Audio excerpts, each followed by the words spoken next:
ताईचं सोनं होतं माझ्या, तर तिचं सोनं एक बाई आलती, ती ह्याच्या जाऊन आलती, मांजर सुंब जाऊन आलती आणि नेकनूर एक हे पकड व्यवस्थित बोला तुम्ही सोबत थांबा।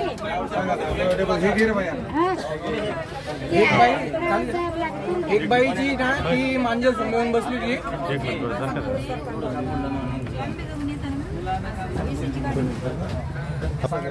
करा सुरुवात। जय महाराष्ट्र सगळ्यांना। तर मित्रांनो, तर मांजर सुंबे पासून म्हणजे आम्ही संभाजीनगर पासून बसलो, संभाजीनगर ते आंबेजोगाई, तर संभाजीनगर ते आंबेजोगाई पासून बसलो, तर आम्ही मांजर सुंबे पासून एक बाई बसली होती तिथं, तर आम्ही बसलो, म्हणजे ती बाई इथं उभं होती इथे, तर आम्ही बसू दिलं तिला सर्वांना, म्हणजे बसू दिलं आम्ही तिला मम्मीने बसू दिलं, तिच्या हातात बाळ होतं समजून, बाळामुळे आम्ही माणुसकी दाखवली, तर तिने डायरेक्ट सोनं चालत्या बसमध्ये धक्का देत सगळं सोनं घेतलं त्या बाईने। तर तुम्ही लक्षात द्या मित्रांनो, तर संभाजीनगर मसाजोग आणि म्हणजे मांजर सुंबा मसाजोग या दरम्यान जास्तीत जास्त चोरी होती, तुम्ही त्याच्याकडे लक्ष द्या। आणि ड्रायव्हर होळकर सर आणि मुंडे सरांनी त्यांनी सगळ्यांनी आम्हाला मदत केली, सहकार्य केलं, आणि प्रवाशांनी पण सगळ्यांनी सहकार्य केलं, आणि ती बाई मिळाली। सर पण आले, सरांनी पण सहकार्य केलं, मम्मीला आधार दिला, मम्मीला बीपीचा त्रास असल्यामुळे, आणि पाठलाग करून सगळ्यांनी होळकर सरांनी पाठलाग, आम्ही सगळे गेलो होतो, होळकर सर आम्ही सगळे गेलो होतो पाठलाग करून, ते आम्ही तिथं गेलो, ती बाई मांजर सुंबेच्या घाटाच्या खाली उतरली होती आणि आम्हाला म्हणू लागली की आम्ही सोनं दिलं, तुम्ही जा आता।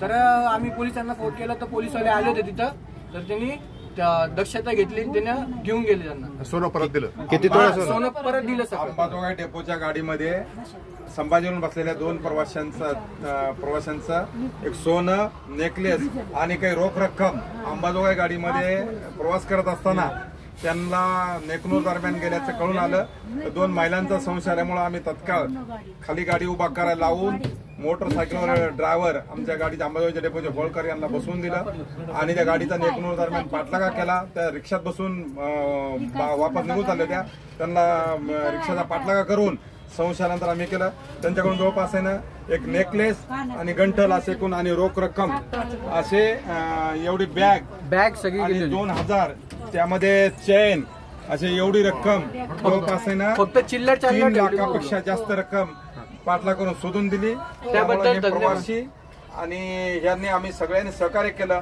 एवढी वस्तू मिळून दिल्यामुळे त्या जे प्रवासी आहेत ज्यांचे सोनं मिळून आलं, ती गाडी पोलीस स्टेशनच्या ताब्यात दिली ते लोक, आणि यामुळे त्यांनी आपल्या अंबाजोगाई डेपोचे आमचे चालक होळकर, मी स्वतः वाहक मुंडे यांचे आभार मानले, त्यांची आई, त्यांची बहीण यांना आम्ही सगळ्यांनी धीर देऊन ते हे करून दिलं, या ठिकाणी ते आहेत। आणि तुम्ही सगळ्यांनी सहकार्य केलं मला, या भाऊनी या दोघांनी, त्यांची मी खूप खूप आभारी आहे, आणि सगळ्या प्रवाशीची पण मी खूप आभारी आहे, कारण गेलेलं सोनं कधीच भेटत नाही, यांच्यामुळे भेटून गेले ते सर्व सोनं, त्यांच्यामुळे धन्यवाद सगळ्यांना। आणि प्रवासी आंबेजोगाई आणि आंबेजोगाई आगारची बस होती ती, आणि नेकनूरच्या लोकांना पण धन्यवाद, पैलवान सरांना पण धन्यवाद, जे पैलवान जे सर होते, म्हणजे त्यांचं आडनाव पैलवान होतं, मला पूर्ण नाव नाही माहिती, पैलवान सर होता, काही गडबडीत मला माहित नव्हतं, त्यांचा धन्यवाद सर्वांना।